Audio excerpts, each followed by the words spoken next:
సుందరకాండ పారాయణాన్ని విన్నవారికి చదివిన వారికి ఆ హనుమంతుడు సకల జయాలను శుభాలను ఐశ్వర్యాలని తప్పకుండా కలుగజేస్తాడు.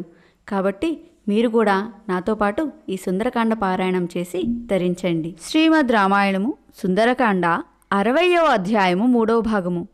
నేను వెళ్ళబోతుంటే సీత నాతో ఇలా అంది, ఓ హనుమా, నా రామునికి ఇక్కడ ఉన్న పరిస్థితులన్నీ వివరించు. నేను పడుతున్న కష్టములన్నీ చెప్పు. నీవు పోయి రాముడిని లక్ష్మణుణ్ణి నీ రాజు సుగ్రీవుడిని ఇక్కడికి వచ్చేటట్టు చేయి. నేను ఇంక 2 మాసములు మాత్రమే జీవిస్తాను. 2 మాసముల తరువాత రాముడు ఇక్కడికి వచ్చినా నన్ను చూడలేడు. ఎందుకంటే అప్పటికి నేను ఒక అనాథ వలె మరణిస్తాను అని దీనంగా పలికింది సీత. ఆమె మాటలు విని నాకు రావణుని మీద పట్టరాని కోపం వచ్చింది. నా శరీరమును విపరీతంగా పెంచాను. ఆ అశోకవనమును సర్వనాశనం చేశాను. నిద్రపోతున్న రాక్షస స్త్రీలందరూ లేచారు. విరిగిన లతలు, కూలిన చెట్లు, ధ్వంసము చేయబడ్డ సరోవరములు చూశారు. వనమును నాశనం చేస్తున్న నన్ను చూశారు. వెంటనే పోయి రావణునికి నా గురించి చెప్పారు. ఓ రాక్షస రాజా, అశోకవనమును ఒక కోతి నాశనం చేస్తూ ఉంది. దానిని చంపడానికి అనుజ్ఞ ఇవ్వండి అని ప్రార్థించారు. వెంటనే రావణుడు కింకరులు అనే పేరుగల రాక్షసమూకను పంపాడు. వాళ్లను చూసి నేను ఒక పరిగను తీసుకున్నాను. 80,000 మంది కింకరులు అనే రాక్షసులను ఆ పరిగతో సంహరించాను. చావగా మిగిలిన రాక్షసులు పరుగు పరుగున పోయి రావణునితో కింకరులందరూ మరణించారు అన్న వార్త చెప్పారు. తరువాత నేను అశోకవనంలో ఉన్న చైత్యప్రాసాదము అనే పెద్ద భవనమును సమూలంగా కూల్చివేశాను. రావణుడు ప్రహస్తుని కుమారుడైన జంబుమాలిని కొంత సైన్యంతో నా మీదకు పంపాడు. నేను జంబుమాలిని అతని సైన్యమును నా చేతిలో ఉన్న పరిగతో కొట్టి చంపాను. జంబుమాలి మరణించాడు అన్న వార్త విన్న రావణుడు మంత్రి కుమారులను నా మీదకు పంపాడు. నేను ఆ మంత్రి కుమారులను కూడా పరిగితో కొట్టి చంపాను. తరువాత రావణుడు 5 సేనానాయకులను సైన్యంతో సహా నా మీదకు పంపాడు. నేను ఆ 5 సేనానాయకులను కూడా సంహరించాను. తరువాత రావణుడు తన కుమారుడైన అక్షకుమారుని నా మీద యుద్ధానికి పంపాడు. అక్షకుమారుడు నన్ను చంపడానికి ఆకాశంలోకి ఎగిరాడు.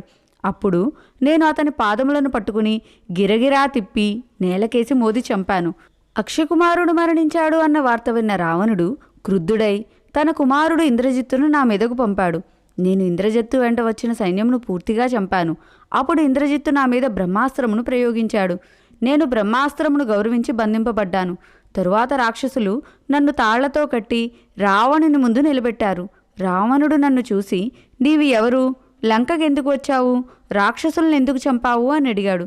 అప్పుడు నేను రావణునితో ఇలా అన్నాను, నేను సీతను చూడడానికి లంకకు వచ్చాను. సీతను చూశాను. నేను వాయుదేవుని ఔరసపుత్రుడను. నా పేరు హనుమంతుడు. నేను వానరుడను. నేను వానరరాజు వాలి సోదరుడైన సుగ్రీవుని మంత్రిని. రాముని దూతగా లంకకు వచ్చాను. సుగ్రీవుడు నిన్ను క్షేమం అడగమని చెప్పమన్నాడు. నీకు కొన్ని హితవచనములు తన మాటగా తెలియచేయమని చెప్పాడు. ఓ రావణ, నేను ఋష్యముఖ పర్వతం మీద ఉన్నప్పుడు రాముడు నాకు మిత్రుడయ్యాడు. తన భార్యను ఒక రాక్షసుడు అపహరించాడని, తన భార్యను వెతకడంలో తనకు సహాయం చేయమని రాముడు నన్ను అడిగాడు. నేను కూడా వాలి నా రాజ్యమును నా భార్యను నా నుంచి బలవంతంగా లాక్కున్నాడని చెప్పి నాకు సహాయం చేయమని రాముడిని కోరాను. నేను రాముడు అగ్నిసాక్షిగా స్నేహితులయ్యాం. ఒకరికొకరు సాయం చేసుకోవాలని ప్రతిజ్ఞలు చేసుకున్నాం. రాముడు నాకు ఇచ్చిన మాట ప్రకారము వాలిని వధించి నన్ను కిష్కింధకు రాజుని చేశాడు. నా భార్యను తిరిగి నా వద్దకు వచ్చేటట్టు చేశాడు. దానికి ప్రతిఫలంగా నేను సీతను వెతకడానికి రాముడికి సహాయం చేయాలని నిశ్చయించుకున్నాను. అందుకని నా మంత్రి హనుమంతుడిని నీ వద్దకు పంపుతున్నాను. నేను వానర సైన్యంతో లంకకు వచ్చి నిన్ను చంపకముందే నీవు సీతను తీసుకుని వచ్చి రాముడికి అప్పగించు. నీకు వానరముల శక్తి సామర్థ్యములు పరాక్రమము తెలియనిది కాదు అని సుగ్రీవుడు నీతో చెప్పమన్నాడు. తరువాత నీ ఇష్టం అని ఊరుకున్నాను. నా మాటలు విన్న రావణుని కళ్ళు ఎర్రబడ్డాయి. కోపంతో ఊగిపోయాడు. వెంటనే నన్ను చంపమని ఆదేశాలు ఇచ్చాడు. ఇంతలో రావణుని సోదరుడైన విభీషణుడు నా గురించి రావణుని ప్రార్థించాడు. ఓ రాక్షసరాజా, దూతను చంపడం రాజధర్మమునకు విరుద్ధము. దూత ఎంత తప్పు చేసినా అవయవములు ఛేదించడం మంచిది కానీ చంపడం శాస్త్రవిరుద్ధము అని రావణునికి హితము చెప్పాడు. విభీషణుని మాటలు విన్నాడు రావణుడు.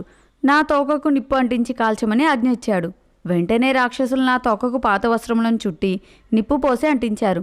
తరువాత రాక్షసులు నన్ను చేతులతోనూ కాళ్లతోనూ కర్రలతోనూ పిడిగళ్లతోనూ కొట్టడం మోదడం చేశారు.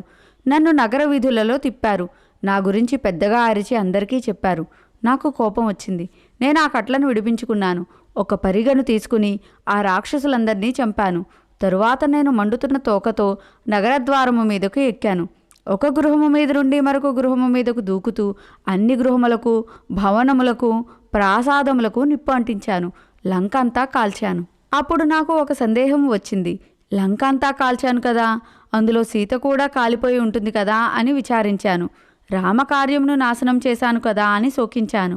ఇంతలో ఆకాశంలో వెళుతున్న చారుణల మాటలు నాకు వినపడ్డాయి. హనుమంతుడు లంకాదహనం చేశాడు కానీ మహాసాధ్వి సీత మరణించలేదు అని వారు మాట్లాడుకోవడం నేను విన్నాను. అప్పుడు నాకు అనిపించింది, నా తోకకు నిప్పంటించినప్పుడే అగ్ని నా తోకను కాల్చలేదు, ఇంకా రాముని భార్య సీతను అగ్ని ఎలా దహిస్తాడు అని అనుకున్నాను. అదీ కాకుండా సీతకు శుభశకునములు కనబడినప్పుడు సీతకు కీడి ఎలా కలుగుతుంది అని కూడా అనుకున్నాను. నేను వెంటనే సింసుపావృక్షము కింద ఉన్న సీత వద్దకు వెళ్ళాను. ఆమె క్షేమంగా ఉందని తెలుసుకున్నాను. ఆమె అనుజ్ఞను పొంది తిరిగి సముద్రమును లంఘించి మీ వద్దకు వచ్చి వాలాను. రాముని ప్రభావంతో, మీ అందరి ఆశీస్సులతో సుగ్రీవుడు ఆజ్ఞాపించిన కార్యమును నిర్విఘ్నంగా నెరవేర్చాను. ఇంక మీరు ఎలా చెబితే అలా చేస్తాను అని వినయంగా జరిగినది జరిగినట్టు చెప్పాడు హనుమంతుడు. శ్రీమద్ రామాయణము సుందరకాండ 60వ అధ్యాయము సంపూర్ణము. హరి ఓం తత్సత్.